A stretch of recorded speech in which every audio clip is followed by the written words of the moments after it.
मुख्यमंत्री जी, मेरे साथ गैंगरेप हुआ है। मेरी सौतेली मां भी इस घिनौने काम में शामिल थी। पुलिस कोई कार्रवाई नहीं कर रही है। इस मामले में कई रसूखदार आरोपियों के नाम शामिल है, जिन्हें पुलिस बचा रही है। 9 जनवरी को जब मुख्यमंत्री भजनलाल शर्मा जोधपुर के दौरे पर थे, 15 साल की नाबालिग उनसे मिली और रोते हुए अपनी आपबीती सुनाई।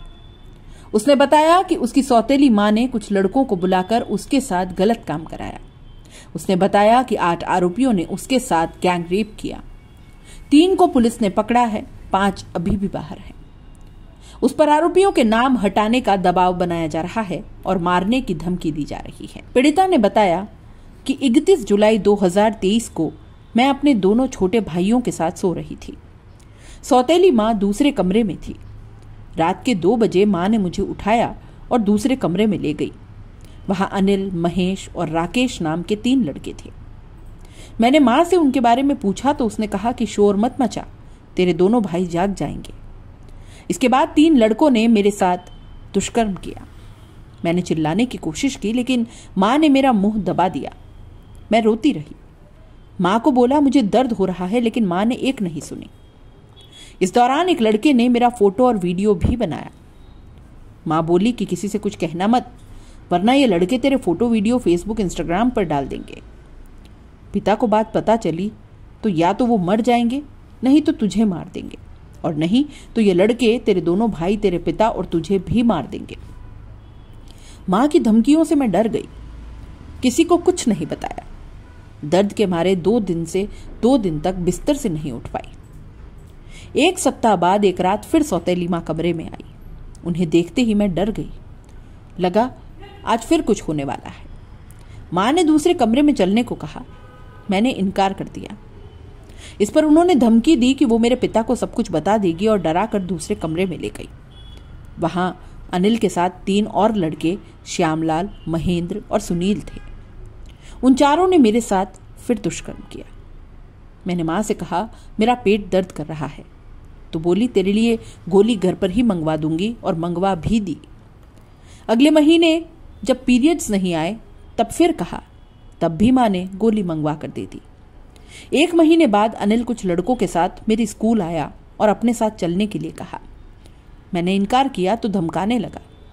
इस पर स्कूल प्रिंसिपल वहां पहुंचे और लड़कों को भगा दिया। लेकिन इसके बाद प्रिंसिपल ने ऑफिस में बुलाया और पूछा ये लड़के कौन थे और यहां क्यों आए। पिता को फोन कर बुलाने और दबाव देने पर मैंने प्रिंसिपल को सारी आपबीती बता दी। मुझे लगा कि वो मेरी मदद करेंगे, लेकिन उन्होंने भी मेरे साथ वही दरिंदगी की। कभी प्रिंसिपल रूम तो कभी लंच टाइम में क्लासरूम में बुलाकर मेरे साथ यही गलत काम किया। मुझे स्कूल जाने से भी अब डर लगने लगा। 6 फरवरी को अनिल फिर 3 लोगों को लाया। 2 मानाराम और प्रवीण नाम के लड़के थे और एक मेरे दूर के रिश्तेदार थे। मानाराम और प्रवीण दोनों ने दुष्कर्म किया। दूर के रिश्तेदार को मैंने कहा कि मैं अपने पापा से इसकी शिकायत करूंगी, तो छेड़छाड़ के बाद उन्होंने मुझे छोड़ दिया। मुझे लेकर गांव के लोग तरह तरह की बातें कर रहे थे। कुछ बातें मेरे पिता तक भी पहुंची।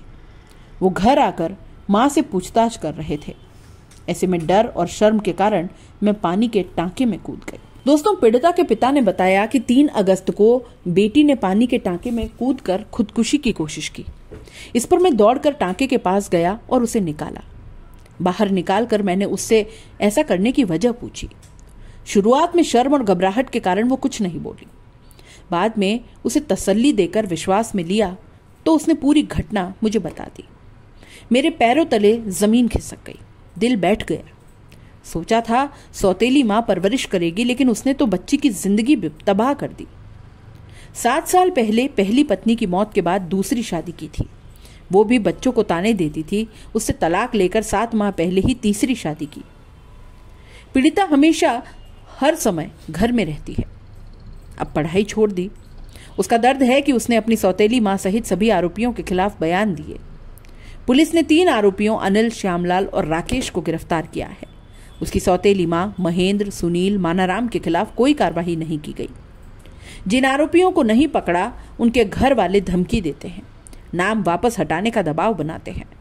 पिता घर पर नहीं होते तो सामने खेत तक आकर गंदे इशारे करते हैं और जान से मारने की धमकी भी देते हैं।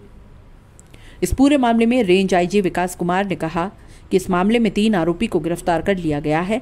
बाकी आरोपियों के इन्वॉल्वमेंट को लेकर जांच की जा रही है। स्कूल का प्रिंसिपल भी इसमें आरोपी बताया जा रहा है, उसको भी पूछताछ के लिए बुलाया गया है। उन्होंने कहा कि मामला जटिल है, परिवार के लोग जुड़े हैं, कड़ी से कड़ी जोड़कर आरोपियों को पकड़ने की कोशिश की जा रही है, लेकिन ऐसा कब होगा, उस बच्ची को न्याय कब मिलेगा, इसका जवाब किसी के पास नहीं।